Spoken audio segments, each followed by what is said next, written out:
Nous allons donc résoudre le numéro 78 de la page 182 dans Objectif Math sur la résolution de coniques. Nous pouvons obtenir une hyperbole en sectionnant deux cônes inversés comme le montre la figure ci-contre par un plan parallèle à la hauteur. Si on situe cette hyperbole dans un plan cartésien en faisant coïncider le centre avec l'origine et son axe transversal avec l'axe désordonné, nous devons déterminer l'équation. Donc, graphiquement, nous pouvons nous représenter la conique sous cette forme dont l'origine se situe en son centre. Je sais en regardant la conique qu'elle sera de la forme x carré sur a carré moins y carré sur b carré est égal à 1. Par contre, connaissant que ma conique est inversée, donc que mes hyperboles, que les paraboles de chaque côté sont ouverts vers le haut et vers le bas, je sais que je serai de signe négatif pour mon 1. Donc, j'ai a carré, x carré sur a carré moins y carré sur b carré est égal à moins 1.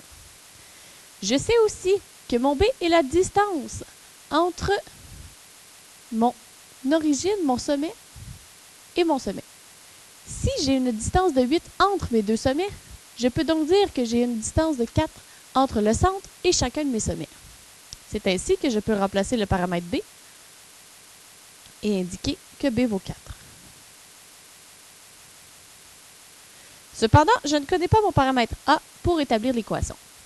Par contre, je connais certaines informations. En effet, je sais que pour une largeur, je vais seulement effacer ici pour mieux voir. Je sais que pour une largeur de 12 ici, j'ai aussi cette hauteur-là. Donc, je peux déjà déterminer certains points situés sur mon hyperbole. Par exemple, ici, j'ai donc 6 de large de part et d'autre de mon axe désordonné. Et j'ai aussi 16 de haut et par le bas, symétrique à mon axe des abscisses. Je peux donc former certains points. Le point 6 moins 16, le point moins 6 moins 16, ainsi que les points 6, 16, ainsi que moins 6, 16. Il ne me reste qu'à remplacer afin d'établir la valeur de mon paramètre A. Je vais donc utiliser un de ces points, n'importe lequel fonctionnerait parce que nous sommes d'un niveau élevé au carré. Donc, je vais utiliser le point dont les deux sont négatifs, moins 6 et moins 16. J'ai donc moins 6 au carré sur a carré, moins 16 au carré sur 4 au carré est égal à moins 1. Je peux tout d'abord résoudre ici que j'aurai 36 sur a carré moins. Si je résous directement mon terme moins 16 au carré divisé par 4 au carré, je peux déjà dire qu'il sera égal à une valeur de 16. Parce que j'ai moins 16 au carré me donnera du positif et 4 au carré me donne du positif. Ensuite, cela est égal à moins 1. Il ne me reste qu'à additionner 16 de chaque côté. J'ai donc 36 sur a carré est égal à moins 1 plus 16,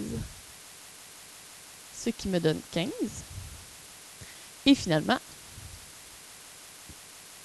je vais envoyer en multiplication mon a carré. J'ai donc 36 va être égal à 15 a carré. Et si je divise par 15, j'obtiens donc que 12 cinquièmes sera égal à a carré. Ce qui me permet finalement de réécrire mon équation. X carré sur 12 cinquièmes. Attention, nous avons déjà le paramètre a au carré, donc il ne faut pas le remettre au carré dans l'équation. Moins y carré sur 4 au carré, ou on aurait pu dire aussi sur 16, est égal à moins 1.